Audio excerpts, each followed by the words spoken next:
All right, man. What's up, peace, man? Welcome to another amazing episode of For the Love of the Culture, man. I got a very special guest today, man. I'm super honored to have him on the show. We got none other than Papoose, man. He's a rapper and also the star of Love and Hip Hop. Now, you know what I'm saying? Like, man, you got to take your hat off to this dude right here, man, because he's so amazing in every aspect. Not only does he kill every song and he's like a real hip hop rapper, but also, man, he held his wife down through. And most times when dudes, they'll bounce on their chick if they can't get the PS5, man. So without further ado, let me go ahead and bring the homie on here, Papoose. Papoose, man. What's going on, my brother? No doubt, bro, man. Hey, everything is all good, man. Thank you so much, man, for being on the show For the Love of the Culture, man. Yeah, thanks for having me on the show. I appreciate the opportunity, man. No doubt, man. You're definitely an inspiration to a lot of people, man. Like, so, you know, you already know that, man. So I got a few questions I want to, you know what I'm saying, ask to you. I know your time is limited, man. But again, thank you for being on the show. No doubt. First question is, man, like, I want to talk about your origins a little bit. And I know that kind of get tiring because, you know what I'm saying? I know you probably have to repeat everything. Like, I started here. You know what I'm saying? Like, I know how interviews go, bro. But, you know what I'm saying? Do you feel like labels notice you a lot more when they saw your hunger? Because you started with Coogee Rap, and then after that, you know what I'm saying, you was actually pumping out a lot of mixtapes and all of that. Mm-hmm. So when you got your deal with Jive, do you feel like they kind of noticed, like, okay, dude is hungry? No, not at all, man. Oh. I don't think they even cared, man. I think they totally disregarded my hunger. Just to be honest with you, you know. Mm-hmm. So I don't want nobody coming up to think, you know, if they see that you hungry, they're gonna grant you a deal or grant you an opportunity. Basically, man, I was putting in a lot of work, and I'm glad that I put in that lot. I had a long journey, man, a long struggle, a lifetime of ups and downs, you know, blood, sweat, and tears, and I don't regret it because it made me who I am, and I was able to build a lot of foundation, and I was able to, you know, learn a lot about myself, you know what I mean, within that. Right. But to answer your question, man, to bring it up to speed, you know, when I got signed, the owner of the label actually flew me and my business partner, Case Layout, and we sat down and had a meeting. And I had put out mixtape after mixtape for maybe a year and a half or 2 years. And he said the reason that he wanted to sign me was because his son was a fan of Law Library. I have a saga called Law Library where I actually break down all different aspects of the law. So I had like 9 different installments. But to make a long story short, you know, he told me, you know, the reason why I want to sign you because my son was a fan of Law Library. So I say that to say, you know, work, be consistent. You never know what gonna get you in the door. Right. And somebody's always listening. You know what I mean? Right. So don't ever feel like if you put your music out on YouTube or if you put your music out, however, then I didn't get the reaction I wanted. Don't get discouraged because you never know who's listening. Right. So with that being said, because you said, you know, you did hustle a lot. You put out a lot of mixtapes and all that for like a year and a half.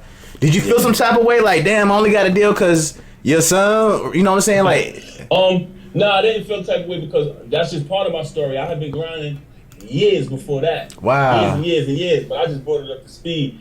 Gotcha. I'm talking about, man, to be honest with you, you know, getting in music was my dream since I was 8 years old. Wow. You know what I mean? Because I fell in love with hip hop at a very young age. And I shouldn't have been listening back. I feel like I was too young to be into it like that. But I was listening, I was sneaking, I was paying very close attention. I was mesmerized, you know what I mean, by the Rakims, the G-Raps. Yeah. You know, they caught me young, and I was zeroed in, and that's all I cared about as a young kid. Right. And I had this concept and this idea in my mind that, you know, I didn't need to do nothing else because one day I was going to be a rapper.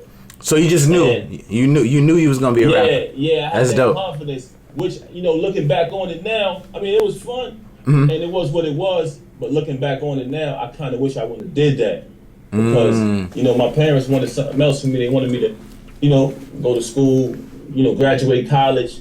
But in my mind, I was young and hard-headed. Nah, man, I'm going to be good with this rap thing. You know, one day I'm going to make it. Right. And, you know, I started getting into the street at a young age, you know, bad trials and tribulations that I wouldn't have probably been in if I wasn't relying on the music thing. And I say that to say I didn't get my first deal until I was in my early 20s. Wow, okay. So I say to these kids out there, you know, music can be a dream, but let that, do something else. Still go to school, finish school. There's so many other things you can accomplish in the music business besides just being an artist. You can be an accountant, you can be a lawyer. I'm not discouraging nobody, but I'm just saying, do music, follow your dream, but stay in school, finish school. Still get a job. Right. Don't turn to the streets. Should never be an alternative. That's what I'm trying to say. Right. Because I went to the streets just to maintain until the music kicked in, and it didn't happen until years later. Man, so that brings up my next question, bro. Like, so what kept you motivated? Because you said it took years for it to happen. Right. What kept me motivated was I had such a passion for it. You know what I'm saying? Hip hop is a culture. Hip hop is a way of life. You know what I'm saying? Hip hop is something you live. Rap is something you do. I fell in love with the way of life and the culture of it, and that always kept me motivated. And also, I used to battle a lot back then when I was young. You know what I'm saying? If anybody showed their face in my hood, they knew how to rap. Call Pap, tell Pap come outside. This nigga out here like that. Rap. That's what's up. Yeah. So we put down money in the street. So I made some money off of here and there. You know what I mean? I was known in my hood, known throughout Brooklyn. Everybody knew who Papoose was, but they knew Papoose just never could get a shot. I was always a guy that was nice, but just couldn't get a shot, man. Couldn't get an opportunity. So what kept me going was I would do hip hop without lights, camera, action. A record deal didn't define me. I still love doing this. So regardless of what, I was going to create rhymes and do me. Damn. So that leads to my next question, because I know you was with K Slay, or probably still with K Slay. Yes, that's family. Okay. I'm not signed to him anymore, but that's like my big brother. What they used to call him, Mr. Smacker DJ? Is that what he was called back in the day? slap your favorite DJ. Yeah, slap your favorite DJ. So y'all was grinding for a minute, man. So, man, that's crazy, bro. Like, y'all was years, like, just mixtape after mixtape after mixtape. So that was all love and passion, because you felt like at some point people they're gonna rock, they're gonna feel. Well, when I got with Slay, man, it was like I made it at that point. Wow. Okay. In comparison to what I was going through, in comparison to where I was at. Yeah. In my career before that, you know what I'm saying? When I got with Slay, I was able to get on the radio, but I couldn't. Slay was only on the radio from 12 midnight to 2 o'clock in the morning. He was on for 2 hours. So a lot of other DJs wasn't really supporting me like that at first. Wow. So we only had 2 hours to be heard. So what and it was late at night, so y'all had to really turn up. We had to really turn up. Slay was only on for 2 hours. So we had to make the best out of that. Right. And I'm talking about when I finally got with Slay, I just made an impact in the street, man. I hit the streets hard. I hit the jails hard. The prison system loved me, man. Right. I'm talking about it. It was like mayhem. Damn. You know what I mean? So even though I didn't have a deal yet, I still became the hottest nigga because I was putting in so much groundwork. And what happened was,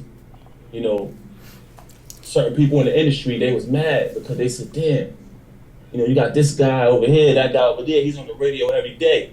Right. How the hell this guy signs an artist, he's only on the radio one night a week, 2 hours, and he blow this nigga up. Like, killing this nigga, everything. He gets so hot. So that caused backlash to me. Now we ain't supporting that nigga. You know what I mean? But it didn't stop me. I still ended up with a $1.5 million deal. You know what I'm saying? So it's crazy, man. So how did that come about, bro? Was it like negotiating, or was you like, look, I got the streets on lock, I got the radio on lock? You know what I'm saying? Like, how did it was a bidding war. It was a bidding war. Wow, that's dope. Interscope offered me a deal. Def Jam came to, actually Nas reached out to me. Oh wow. Which was a dream come true because I grew up listening to him. Right. At the time, him and Jay-Z was coming together. And he sat down with me. We actually met like in a pizza shop. We sat down and he said, yo man, I see billboards in the city for you. I'm going over here with Jay. I want to bring you to Def Jam with me. It's crazy. Things of that nature. He made an offer. Unfortunately, it didn't work out. You know what I'm saying? Because we had so many different offers. Right. Job came in at 1.5 million.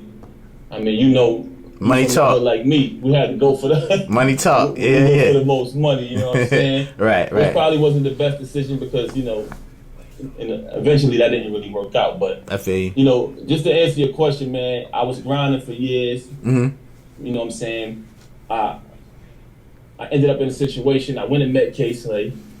I forced myself to meet K-Slade. I couldn't take it. I wanted to get out of the street. I knew I wanted to take music serious. I thought I made it, but I found out that this is just the beginning. I got to work hard. I ended up with a $1.5 million deal. That folded, you know what I'm saying? Other trials and tribulations went on. Here I am today, man. So quick question, man. I don't want to like go all into the business, but I know you had an album and they kept pushing back. Was it that, you know, they had like other artists, like what is it, R&B artists they was trying to kind of promote, jive, they was trying to like... Yeah, it was a mainly R&B label. You understand what I'm saying? And basically, you know, like I told you, the owner of the label actually signed me. Right. So a lot of the people at the label, at the record label, you know, they was hating. They was mad. Right. Because I didn't go through them. You understand what I'm saying? They couldn't get no money out of my budget.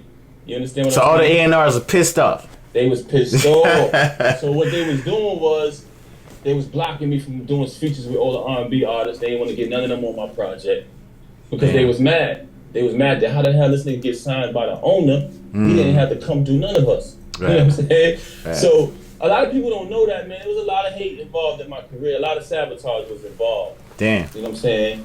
So, you know, I didn't even know like a A&R got a percentage. I thought it was all on kind of like a salary thing and just. It's not just A&Rs. It's a lot of different people at the label. They was just angry because I didn't come through them. I got straight to the owner, straight to the boss. Straight to the boss, yeah. Straight to no the boss. middleman shit. Usually our artists come to the label, they got to go through them. So now they can really control his budget and control the situation. They can say, hey, oh, you need to do a photo shoot. Use this photographer. He charges such and such amount of $1,000. And meanwhile, they're patting their pocket with the extra shit. Yeah. Damn. Oh, here's my producer over here. Oh, he charged this amount of that. They putting that in. They couldn't touch my budget. That's crazy. I came in there with my own team, and I got signed by the owner of the label. That's so crazy. What they did was they sabotaged and they hated on the situation, and it got to a point where we had to get out of there. We had to part ways with the label. You know what I'm saying? So, I mean, at that point, did you kind of feel like he was free? He was kind of like, well, whatever, shit. Like, this shit was kind of shady anyway. I was disappointed. I was disappointed.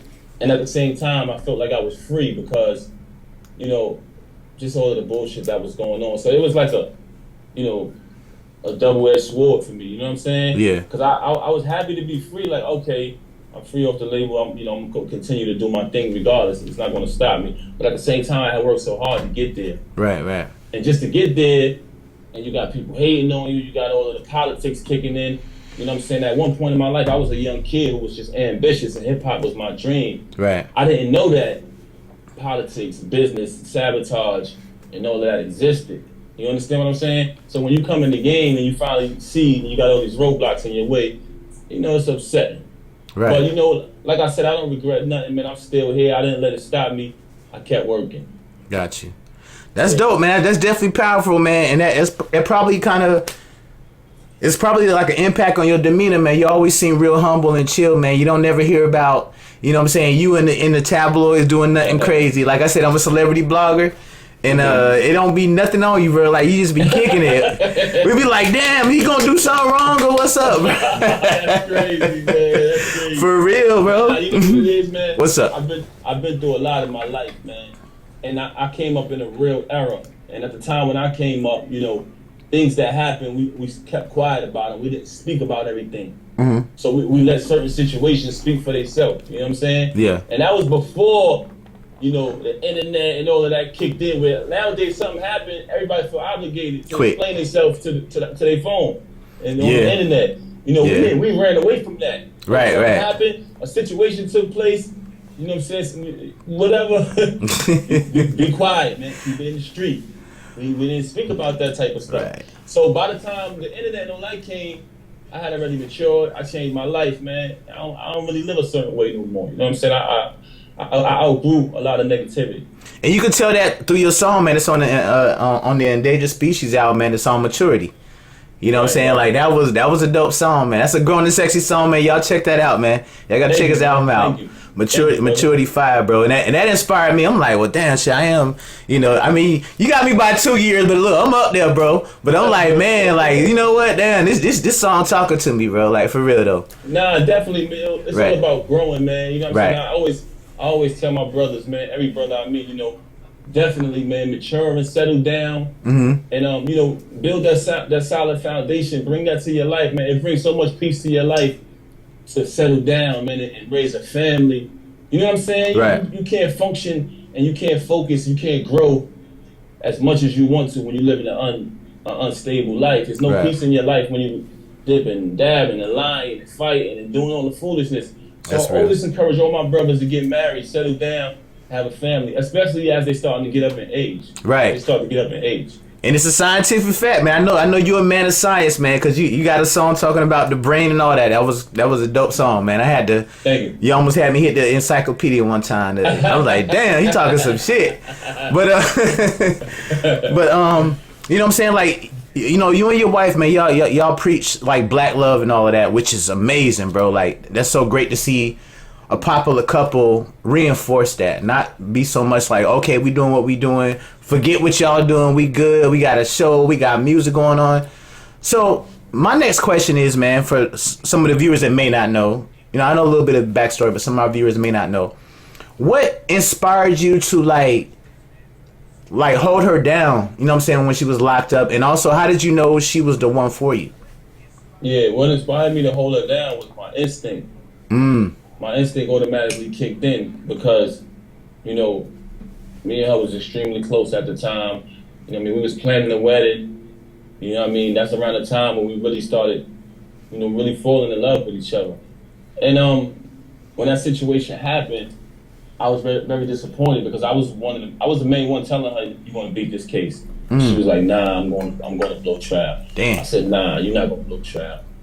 You know what I'm saying? So when it happened, man, to be honest with you, it's like a tornado flying around outside. I mean, and you know it's out there, and it actually hits your home. So to me, it hit home. So when that happens in life, what are you going to do now? How are you going to react? You understand? You're going to run, or you're going to pick up the pieces and try to put everything back together. Me, I decided to pick up the pieces, maintain, and hold it down until she comes back because I didn't feel like she deserved to be incarcerated for that amount of time. And you know, it was just my instinct, like, yo, I gotta hold her down. And to be honest with you, a lot of people ran. You know what I'm saying? A lot of people who she thought was in her corner, they scattered. You know what I'm saying? When the situation happened. And you know, I just couldn't leave her like that, man. I got a lot of love for her. Wow, you know what bro. I'm saying? And I feel like she deserved that level of support. Yeah. And how did I know she was the one? I know she was the one from the beginning, man. It's the same thing I told you earlier, you know what I'm saying? It's your instinct. It's the same thing you told me earlier before off camera when you said, yo, you knew, you know, not to bring that up, but remember when you said you knew off the rip? Right. That was your instinct, you know what I mean?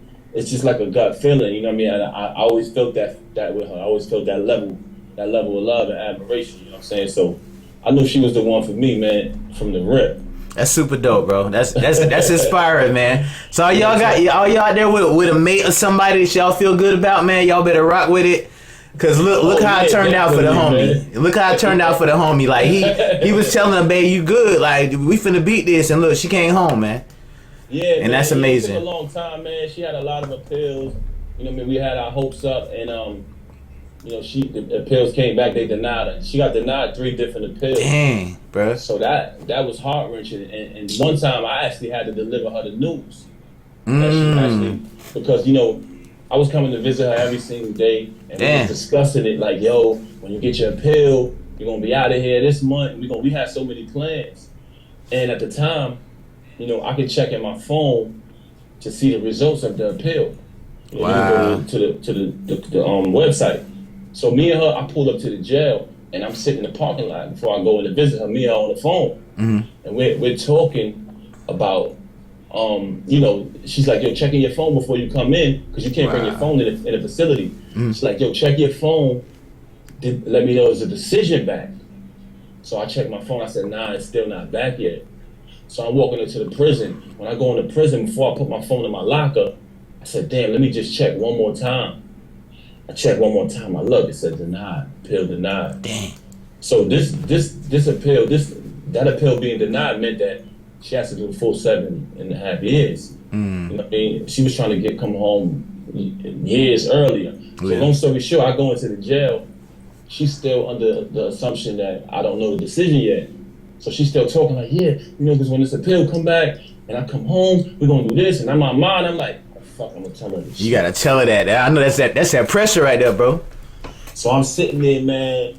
I'm like, oh man. And before I could even say it, she looked at me. She said, "What happened? Why you ain't saying that?" She caught.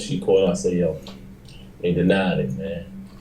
You know what I'm saying? And that was the only moment, man, that, you know what I mean, I felt defeated, man. I was like, cause I felt so bad, bro. Yeah. That shit crushed me, man. But you know what? We stayed loyal. You know what I'm saying? We stayed strong. All we had was communication, bro. Man. And that was another thing that helped us because, we learned that communication is everything. Yeah. Cause that was all we had. We talk on the phone. When I visit her, we can't touch each other. Put your hands on the table. So all we could do was talk. No conjugal, no hugs, no nothing? We started getting conjugal visits eventually. Okay. Eventually. But at that time, nah, man, put your hands on the table. They don't play that. It's a women's facility. Damn. You know what I mean? You can't do none of that. It's different than a male facility. Right. So, that was just some of the things we went through, man. But all we had was each other. We communicated very well. And that helped us so much now that she's home because even if we have a disagreement, we talk our way through it, bro. And that's dope, because y'all already established that communication. Right. So one of the things you do is you take turns speaking. We got a rule. When she's speaking, I got to be quiet until she's finished. Gotcha. When I'm speaking, she has to be quiet until I'm finished. And what that helped us do was, I promise you, bro, if you ever having a disagreement with your lady, if you just shut up and hear her out, and vice versa. Right. Because sometimes, we get angry and we're so busy going. Everybody feel like they're right. No, you shouldn't do that. You should. Right. You're so busy talking, you're not listening. If you just relax and you listen to her talk, you will start to see how you made her feel. Oh man, I didn't know you felt like that. You will start to see where you was wrong at. Because none of us is right all the time, bro. Right, true. Even though we want to be sometimes. If you just be quiet and listen to your lady talk, you will see where you was wrong at. And vice versa. But is there a time limit? Because sometimes they don't want to stop, bro. Like you be like, damn, like I gotta write my shit down because I don't forgot what the hell I was finna say. Yo, that's very interesting you said that. Cause my wife do that. She take notes. She be like, she's like, okay, yeah, Pap, all right. Yeah, all right, shit. But I had to laugh when you said that because sometimes she go long, bro. Yeah. And I be sitting there like, how the hell I'm gonna remember to respond to that? You won't mention something else. But you know what it is, bro? Patience is a virtue, man. Patience is everything, man. You know what I'm saying? You'll find so much peace in your life if you just be patient, communicate with each other. I'm not telling you to just only let her, vice versa. Right. Find peace, man. That's lit, bro. That's lit. Now, y'all are like the inspiration for the Black Love, you know what I'm saying, the Black Love movement, and you know what I'm saying, like all the headlines is like, oh man, this is an adorable couple, man. Like, so a lot of that started from y'all just communicating, like, so y'all have like that type of appreciation for each other. Yeah, definitely, man. I'm not saying we don't ever disagree, but when we do, we talk our way through it and we hear each other out. It works, bro. Yeah, that's what's up. It works, man. A lot of people don't do that, man. As soon as they get angry, they firing. Right. Then it starts to exchange. Now nothing gets accomplished. So being that you are in a reality show world, like the Love and Hip Hop, and that's basically like built up on drama, and you probably see some of your castmates going crazy for the gram. Like, how do you? I don't want you to drag nobody on the bus, but how do you perceive that? Because you such a cool, laid back dude. I know. Do you be like, damn, bro, like why you doing all this? Like, how do you? I try to. If we cool, you know what I mean. When I get them one-on-one, I try to chop it up, try to talk to them. I try to give genuine advice, man. You know what I'm saying? Like, yo, you don't need to do that, man. Right. You know what I'm saying? This is how you should do it. I only can speak from my experience. Experience as a teacher, you know what I mean? Right. And I try to give advice, man. When I see cats just wilding out and just doing the negative things, you know what I'm saying? Right. And you can't always be wrong and strong. If you wrong, cool out, man. You wrong, bro. True. Play your position, especially if you married. Right. If you're in a marriage, You took vows to honor, protect, love, sickness, and health, rich and poor. You supposed to, you basically signed a contract and agreed before God to treat this lady like a queen. Honor your wedding vows, man. You know what I'm saying? I always give brothers that advice, and I give my sisters that advice too, both ways. If everybody just honor their wedding vows, I feel like everything will go smooth. Don't get married if you're not going to live up to your wedding vows. That's what's up. You know what I'm saying? That's dope. That's big, bro, because a lot of people take marriage, like, they take marriage as a joke. Like, oh, it's just a title. She getting on my nerves today. Or I done met another chick or whatever, and, you know, she gaining a little weight. That kind of shit.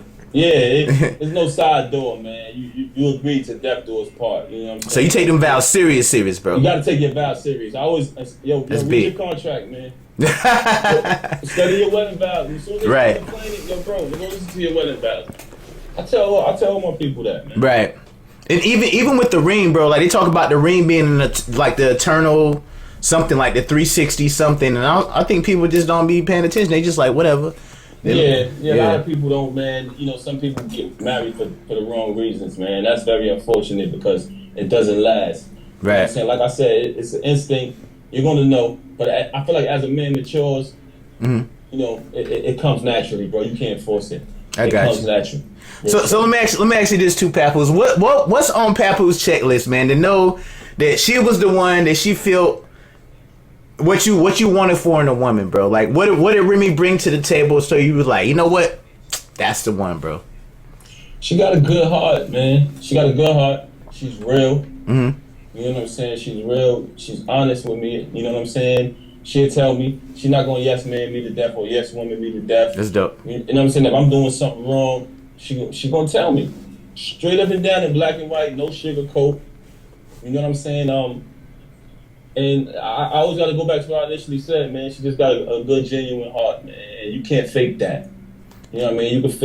You can put on whatever outfit, you can, you know, portray to be whoever you want, but you can't fake that heart, man. You can't fake it over time. Yeah. You're gonna know if somebody has a genuine heart. I mean, you know what I'm saying? Authentic and considerate for their significant other. So it's just so many levels and so many layers to her, man, that made me wanna make her my wife. You know what I'm saying? You know, and like I said, when you find you married? No, I'm not married. Oh, you're not married? Well, when you meet your future wife, you're gonna know off the rip, bro. You're gonna know when y'all apart from each other, and you know what I mean. You feel like something wrong. Yeah. I mean, you always want to be around that person. You know, it's things like little signs like that. But to answer your question, man, she just got a good, genuine heart, bro. Now, another thing I want to bring up, man, I don't know, it probably sound crazy, but I remember about 5 years ago, I remember she dropped the like the Nicki Minaj disc. And at that point, I kind of like, I started tuning. I mean, I already knew who y'all was, you know what I'm saying? I listened to y'all music, but that made me kind of tune in a little bit more. I don't know, for whatever reason. You know, call it fate. Look, 5 years later, look, we rocking it. You know what I'm saying? But I was like, damn, I'm like, dude, I wonder they sit around and they like critique each other music, like come out of the studio like, babe, what you think about this? And you know what I'm saying? Is that kind of how y'all relationship go? We actually got two different aspects when it comes to music. Like, we don't agree on music at all. What I like, she think it's whack and vice versa. Wow.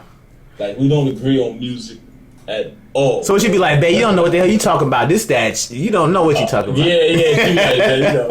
This is, you know, she just got a whole different taste in music, man. It's just like salt and pepper, man. Like opposites, two total different opposite perspectives. We don't agree on music at all, bro.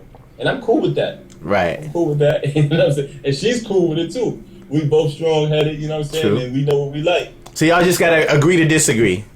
Yeah, we agree to disagree. I mean, you know, we respect each other. I respect her opinion, she respect mine, but we don't agree on music, bro. 99.9%. Bro, when she was in your video with Fat Joe, like she was like rapping your verse. I was like, hell yeah, I love that. I love to see it. We definitely support each other, man. The support system is there on both sides, but bro, we don't agree on music at all. So her verse for what was it? Was it Lean Back? Yeah. What about it? Yeah. So you co-signed Wifey on the verse? Lean Back. I wasn't with her back then at that time. We wasn't together then. Oh, okay. I met her after Lean Back and all that. I think you fell in love because that was a dope verse on Lean Back, bro. She was like, "Yo, we walk around the metal detectors with weapons and hoodies." I'm like, Never heard a female say no shit like that, bro. Like I was like, damn. Actually, man, God bless his dead. You know, my uncle would tell you if he was still alive.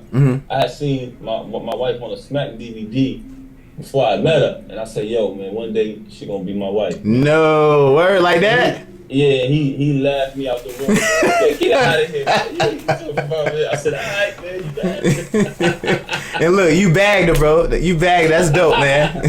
Well, eventually, it worked out. It happened, you know. That's big, man. That's major, and that's inspiring, bro. Because, you know, you manifested that, bro. Nah, I said that, bro. I told him that. I was like, yo, man. One day, man. He was like, man, get the fuck out of here. You ain't. So tell us, man. You gotta tell us how you met. Oh, okay, because you already said you saw her on a Smack DVD. How did you end up meeting her and shooting your shot, bro? Let us know. How I ended up meeting her was what happened was K Slay. At the time, me and Slay was grinding, and one day he called me. He was like, yo, Remy want to do a song with you. I was like, no, matter of fact, I skipped a part. Okay. When me and Slay started rocking, I was in the studio with him, and she came in the studio. She's just like, yo, turned the music off, put her feet up on the table. And at the time, I had never seen nobody talk to Slay the way she was talking to him. Like real aggressive, like. Yeah, like, yo, turn this shit off. Yo, that shit is whack. Like, just bugging on the engineer, bugging on everybody in the room. I was like, yo, I like this shit, man.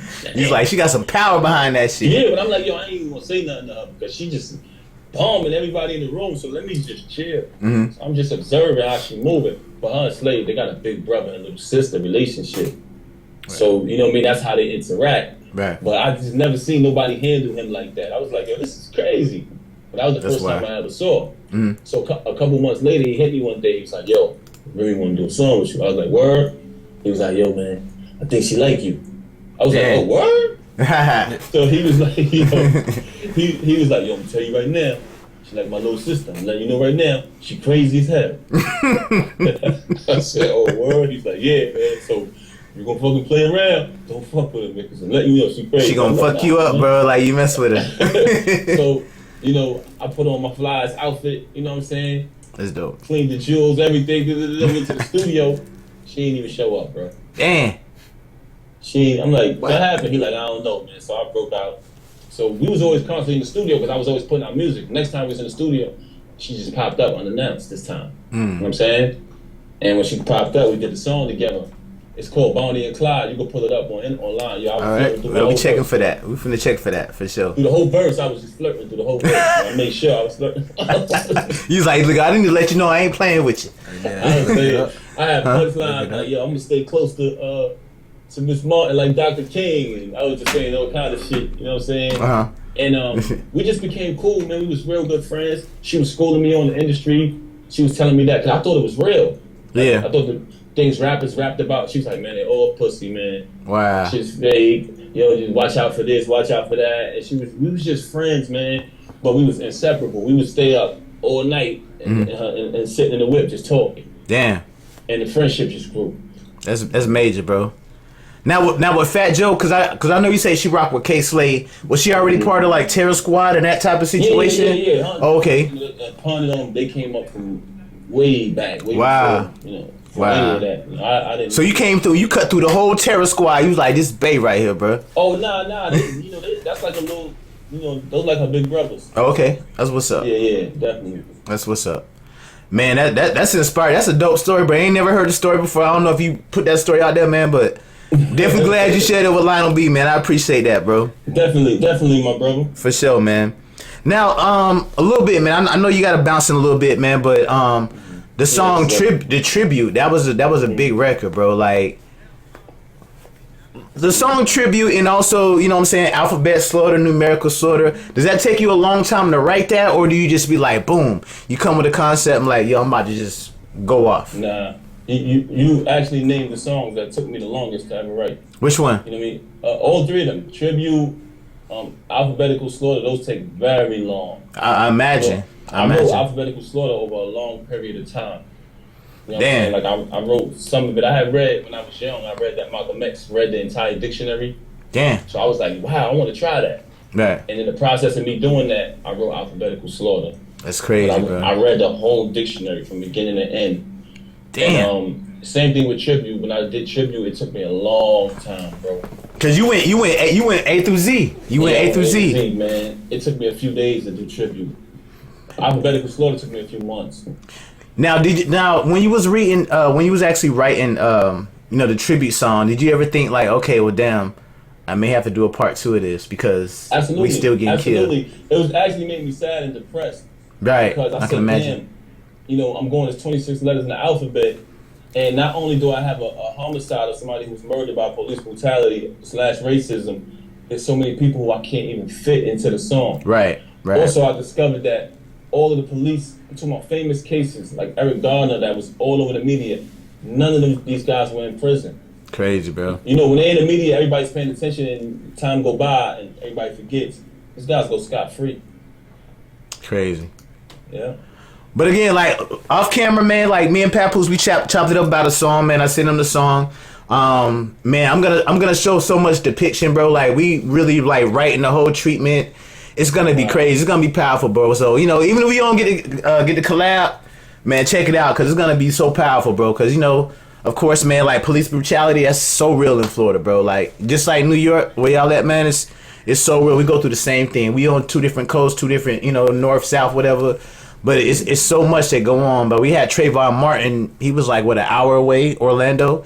You know what I'm saying? So it's so impactful, bro. We all going through it, man. And the visuals that I'm coming up with on the video, bro, it's gonna be crazy, man. Nah, I'm excited to hear it. I mean, I got to sit down and chop it up with you. Mm-hmm. So, I'm excited to hear the music, man. For sure, bro. Looking forward. And you an inspiration, man. You know what I'm saying? That tribute song was definitely an inspiration, man. And being that I did lose my mom to COVID, man, like I've always been, you know what I'm saying, like just on that. I'm even trying to develop like an alternative to Lysol, bro, because there ain't no goddamn Lysol, bro. Like just to be real, where the hell is their Lysol at?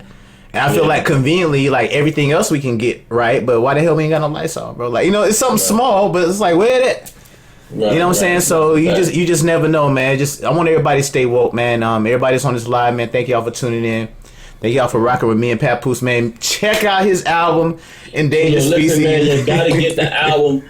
It's called Endangered Species, available on all digital platforms. I want to say thank you to everybody who bought the album. We're actually number 6 on iTunes on hip hop. Yes, sir. You know what I'm saying? So yes, sir. I'm excited. I'm appreciative.